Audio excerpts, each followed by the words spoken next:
Friends, पिछले video में हम यूजेस ऑफ डायमेंशनल एनालिसिस का सेकंड पॉइंट पढ़े थे।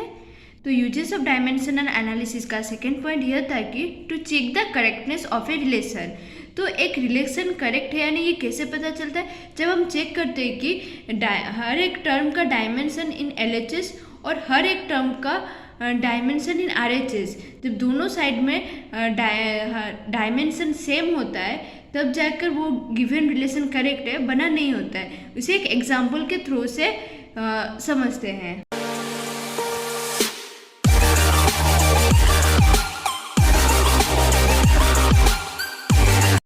जैसे कि एक रिलेशन है A is equal to UT plus half AT square. तो ये मोशन इन स्ट्रेट लाइन उसी का ही है सेकेंड लॉ। तो जहाँ एस क्या है, एस डिस्प्लेसमेंट है, U इनिशियल वेलोसिटी है,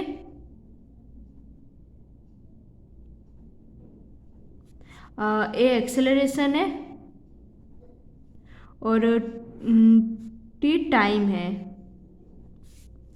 तो यहाँ डिस्प्लेस इन LHS डिस्प्लेसमेंट का डायमेंशन L होगा और RHS में UT एक टर्म है, हाफ AT स्क्वायर एक टर्म है। तो dimension of UT is equal to U क्या इनिशियल वेलोसिटी है, तो इनिशियल वेलोसिटी का डायमेंशन होगा L⁻⁻1 और T टाइम है into T which is equal to L होगा।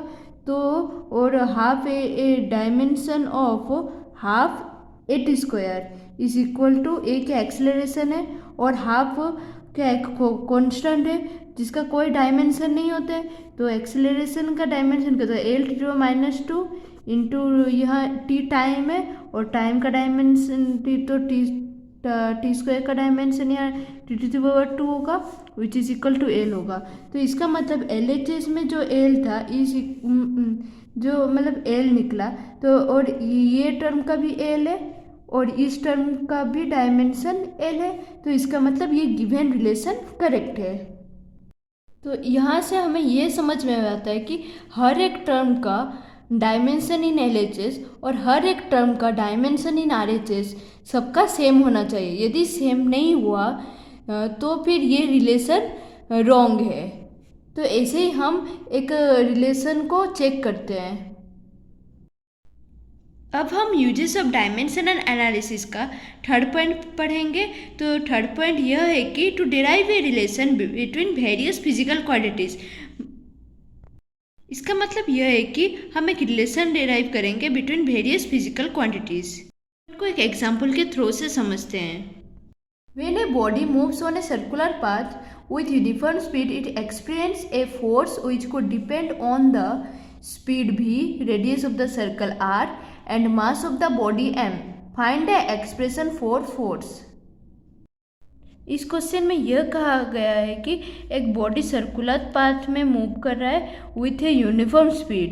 तो वो एक फोर्स एक्सपीरियंस करता है जो कि डिपेंड करता है स्पीड v के ऊपर, radius of the circle r के ऊपर और mass of the body m के ऊपर। मतलब F is a proportional to speed यानी v⁴ तो F is proportional to the radius of the circle यानी r⁵ और F is proportional to the mass of the body यानी m⁻c, जहाँ v का पावर a है, r का power b है और m का पावर c है।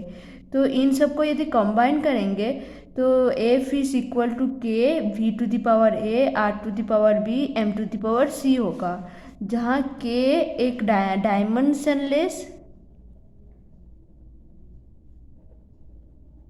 प्रोपोर्शनलिटी कांस्टेंट है।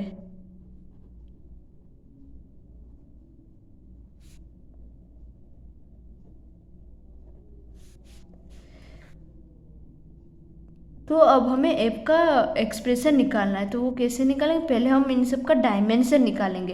तो F यानी फोर्स का डायमेंशन होगा m L⁻⁻2 इक्वल टू, तो ये डायमेंशनलेस कांस्टेंट है जिसका कोई मतलब डायमेंशन नहीं है। तो यह v क्या स्पीड है जिसका डायमेंशन होगा L⁻⁻1 और इसका पावर कितना है a है। आर क्या है, रेडियस है, जो इसका डायमेंशन एल होगा और इसका पावर कितना है, बी है। एम क्या है, मास है, जिसका डायमेंशन एम है और इसका पावर सी है। Which implies M L T to the minus two is equal to L to the power A T to the power minus A L to the power B into m to the power c, which implies m l t to the power minus 2 is equal to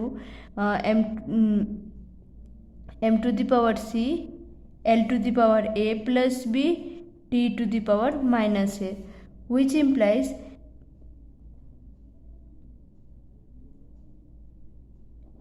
m to the power 1 is equal to m to the power c,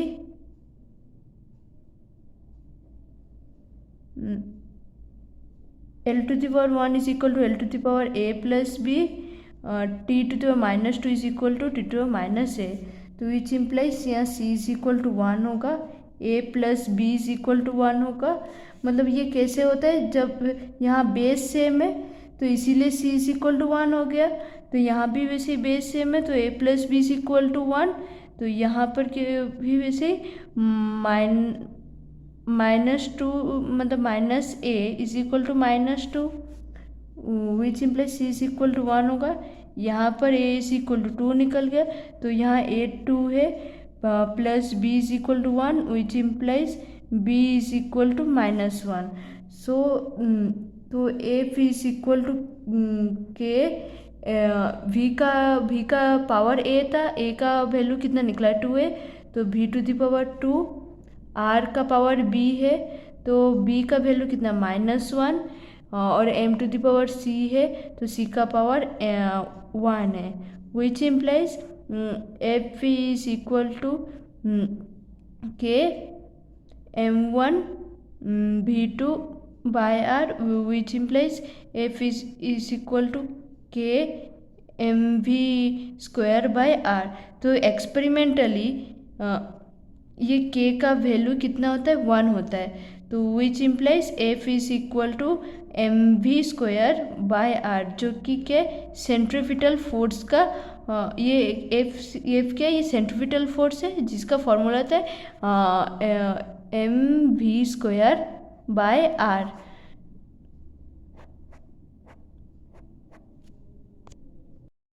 friends, इस question को करने से पहले 2 terms के बारे में समझेंगे, एक तो है ऑसिलेशन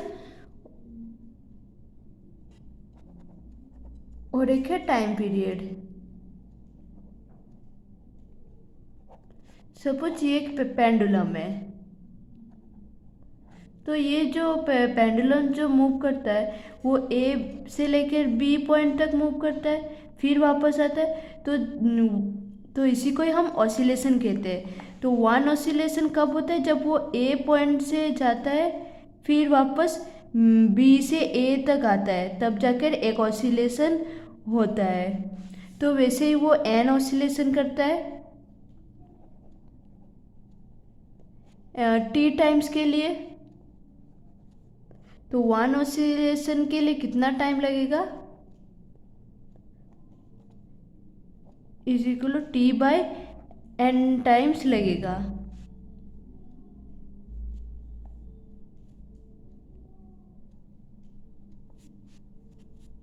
तो इसी को टाइम पीरियड कहते हैं। तो time period is equal to T by N is equal to total time by number of oscillation. तो इसे एक एग्जाम्पल के थ्रू से समझते हैं। जैसे 4 ऑसिलेशंस के लिए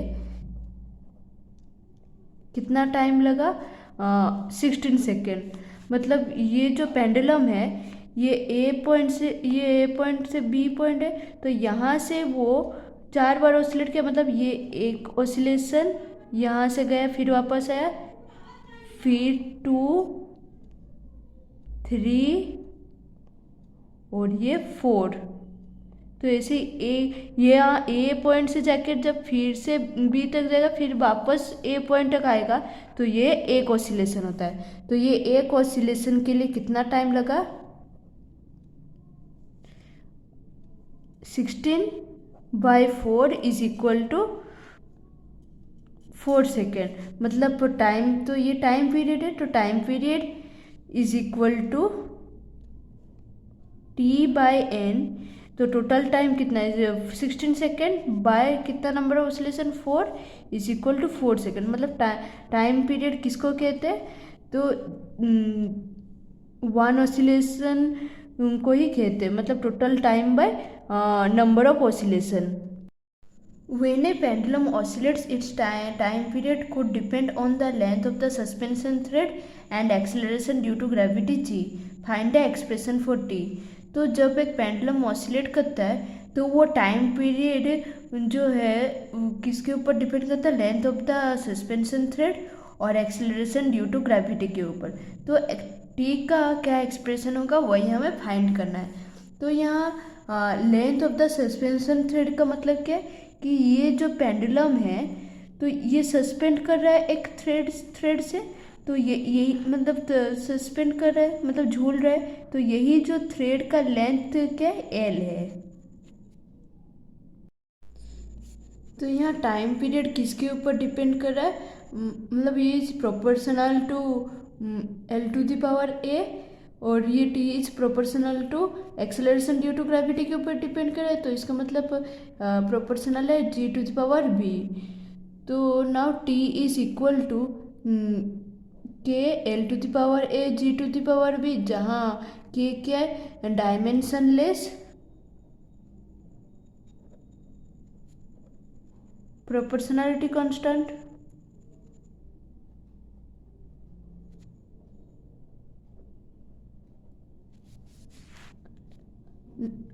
अब हम दोनों साइड में डायमेंशन निकालेंगे, तो ये टाइम पीरियड टी है जिसका डायमेंशन टी होगा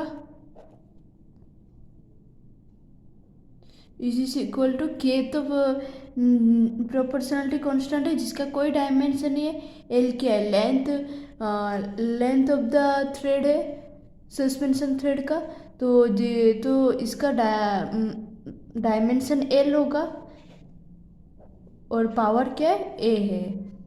तो जी क्या एक्सेलरेशन ड्यू टू ग्रेविटी जिसका डायमेंशन एल टी टू -2 होता है और इसका पावर कितना है बी है, which implies T is equal to L to the power A into L to the power B T to the power -2b, which implies T is equal to L to the power A plus B T to the power -2b। तो यदि दोनों का base equal करें तो t is equal to T to the power -2b और क्या L A to the power plus B is equal to L to the power 0 which is equal to 1, क्योंकि यहाँ एल गिवन ही नहीं है, तो which implies -2b is equal to 1, क्योंकि दोनों का बेस सेम है। तो वैसे ही a plus B is equal to 0, यहाँ से b का वैल्यू निकालते तो b इज इक्वल टू -12 और यहाँ a इज इक्वल टू तब तो फिर कितना होगा हाफ हो जाएगा। तो which implies t is equal to K L to the power A का वैल्यू कितना है हाफ है और जी टू द पावर कितना -12 होगा, which implies t is equal to K L to the power half by G to the power half, which implies t is equal to K L to the power G का whole root over. तो ये experimentally के का value कितना होता है, मतलब experiment के हेल्प से पता चला है कि के का वैल्यू 2 पाई होता है, तो इसीलिए t is equal to 2 pi L by G का होल रूट ओवर।